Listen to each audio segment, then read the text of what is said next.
آپ کی نالج کے لیے میرے اساتذہ کے بارگاہ میں یہ عرض کروں گا، ایک لمبے گیپ کے بعد تقریباً 10 مہینے ہو گئے میں جلسے جلوس نہیں کیا، 8 مہینے تو اندر تھا، اور 10 مہینے کے بعد میں پرسوں پہلا جلسہ کیا، اور اسٹیج کا پہلا جلسہ کیا، اور وہ بھی گجرات میں کیا۔ سبحان اللہ سبحان اللہ۔ اور کوئی ڈھکی چھپی بات نہیں ہے کہ چھپ کر کے چوری سے کیا۔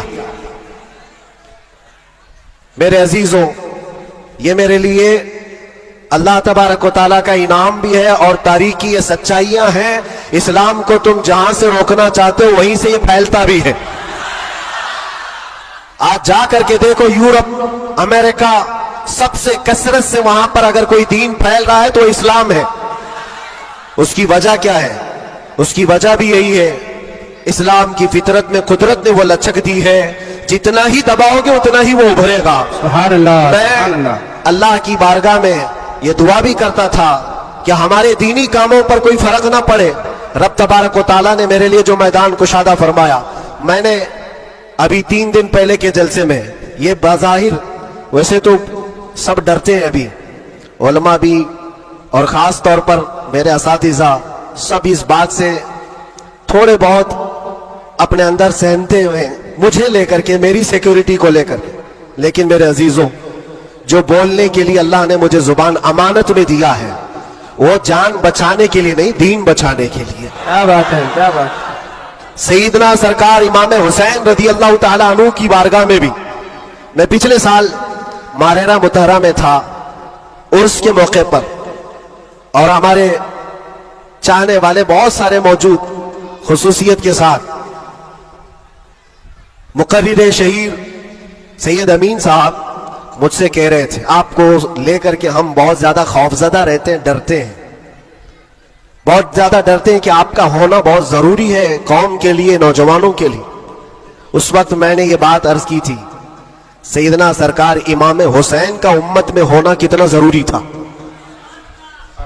ان سے بڑھ کر کے تو کوئی ضروری تھا نہیں، باوجود اس کے سیدنا امام حسین نے عظیمت کا راستہ اختیار کیا اور کربلا کے میدان میں پہنچ گئے۔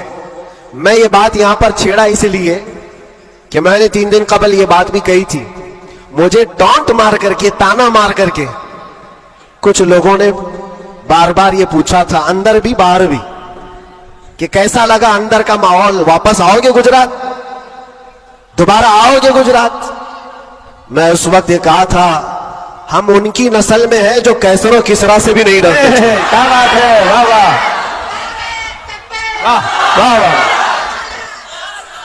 آپ کو پتہ ہے اللہ تبارک و تعالیٰ کی یہ زمین، یہ رب ذوالجلال کی وسیع و عریض زمین، جس کو ہم نے ایک ہی جملے میں یوں کہا تھا، پائے مرا لنگ نیس، زمین خدا تنگ کیا نیس۔ بات ہے، واہ واہ۔ ابھی تک تو اللہ نے مجھے لنگڑا نہیں کیا ہے، اور جب تک پاؤں سلامت ہے ہر زمین پر جائیں گے، اور کوئی بھی غیر قانونی کام اگر ہم کر رہے ہوں تو ڈرنا چاہیے۔ دیش کے خلاف، ملک کے خلاف، قانون کے خلاف کسی گتی ویدی میں، کسی ایکٹیویٹی میں ہم ملوث ہیں تو ڈر کر کے، سہم کر کے رہنا چاہیے۔ الحمدللہ ایک بال برابر بھی ہمارے اندر ڈر اسی لیے نہیں آیا کہ ہم نے کبھی کوئی خفیہ پلاننگ نہیں کی ہے۔ جو بات کرنی ہے وہ ناموس مصطفیٰ کی، وہ 4 لوگوں میں بھی کہتے ہیں اور 4000 میں بھی کہتے ہیں۔ بے شک بے شک۔